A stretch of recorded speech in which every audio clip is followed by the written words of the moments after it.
Baik, Assalamualaikum warahmatullahi wabarakatuh. Perkenalkan, nama saya Eko Prastyo dari S1 Perbankan Syariah kelas D, NPM 1903020015. Video ini dibuat untuk memenuhi mata kuliah pasar modal. Saya di sini akan meringkas mengenai materi produk dan mekanisme pasar modal di Indonesia. Produk-produk pasar modal di Indonesia yaitu saham, obligasi, reksadana, dan lain-lain. Aturan, mekanisme, dan perdagangan efek. Pelaksanaan perdagangan efek di bursa dilakukan dengan menggunakan fasilitas ZETS. Perdagangan efek di bursa hanya dapat dilakukan oleh anggota bursa. Anggota bursa efek bertanggung jawab terhadap seluruh transaksi yang dilakukan di bursa, baik untuk kepentingan sendiri maupun kepentingan nasabah. Anggota bursa efek bertanggung jawab terhadap penyelesaian seluruh transaksi bursa atas nama anggota bursa efek yang bersangkutan sebagaimana tercantum dalam draft transaksi bursa. Mekanisme perdagangan efek di BI didasarkan pada sistem order yang artinya investor harus menghubungi perusahaan sekuritas, membuat perjanjian tertulis dan membuka rekening efek atas namanya.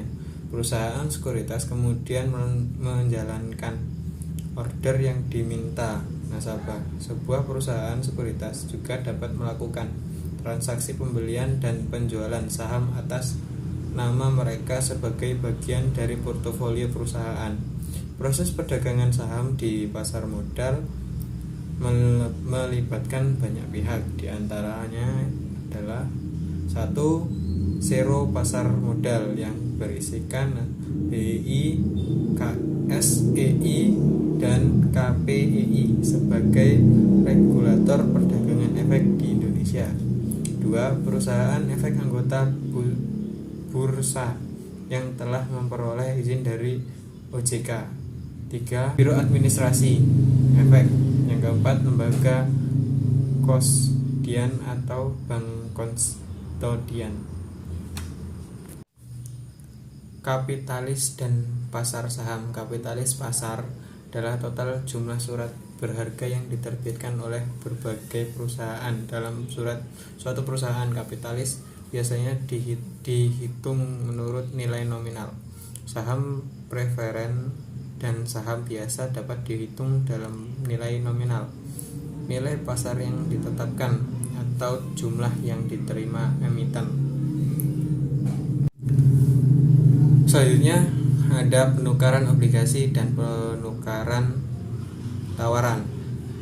Sebelum melakukan penukaran obligasi, terlebih dahulu harus mendapatkan izin dari Menteri Keuangan, kemudian memberikan pengumuman kepada peserta lelang.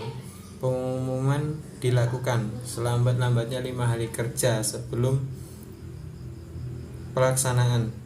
Setelah tiba waktunya dan peserta penukaran obligasi sudah lengkap, maka obligasi yang dinyatakan akan ditukar. Pada saat itu juga dikeluarkan obligasi seri bau untuk mengganti obligasi yang dinyatakan ditukar.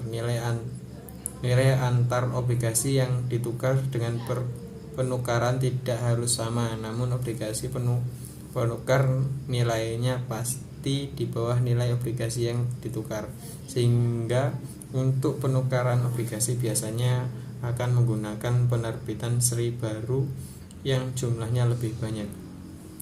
Baik, itu tadi penjelasan dari saya mengenai materi hari ini.